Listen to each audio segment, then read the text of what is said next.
बहुत समय पहले की बात है। किसी जंगल में एक खरगोश अपने परिवार के साथ रहता था।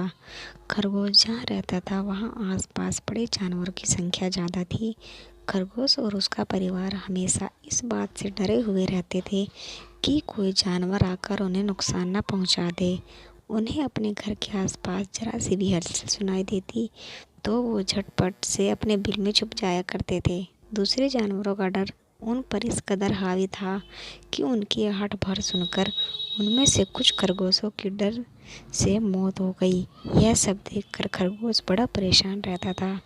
एक दिन घोड़ों का दल उनके घर के पास से गुजरा। घोड़ों की आवाज़ सुनकर सभी सहम गए और हमेशा की तरह अपने बिल में छुप गए। डर से पूरा दिन कोई बिल से बाहर खाने की तलाश में भी नहीं गया। अपने परिवार को इस हालत में देखकर खरगोश बेहद दुखी हुआ। उसने भगवान को कोसते हुए कहा कि हे भगवान, आपने हमें इतना कमज़ोर क्यों बनाया है? इस तरह जीने का क्या फ़ायदा जिसमें हर दिन अपनी जान को लेकर डर और भय बना रहता है। तभी सारे खरगोशों ने मिलकर फैसला किया कि हर समय डर और भय के चलते बिल में चुपकर रहने से अच्छा होगा सब साथ मिलकर एक साथ अपना जीवन त्याग देते हैं।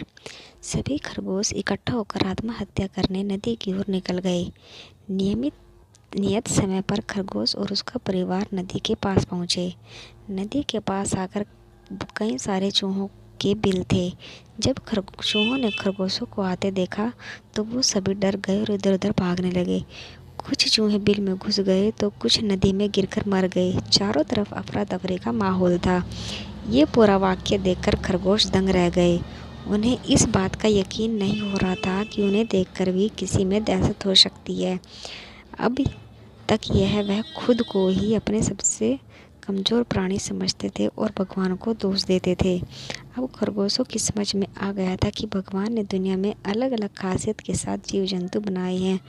जो जैसा है वैसे ही स्वीकार करना चाहिए।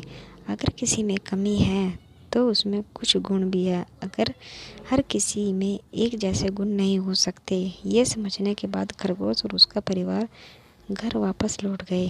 कहानी से सीख, प्रकृति ने सभी को शक्तिशाली बनाया, बस फर्क इतना है कि सभी अलग अलग क्षेत्र में अव्वल है। इसलिए हमेशा कमजोरी से भागने की जगह उसे अपनी ताकत बनाए।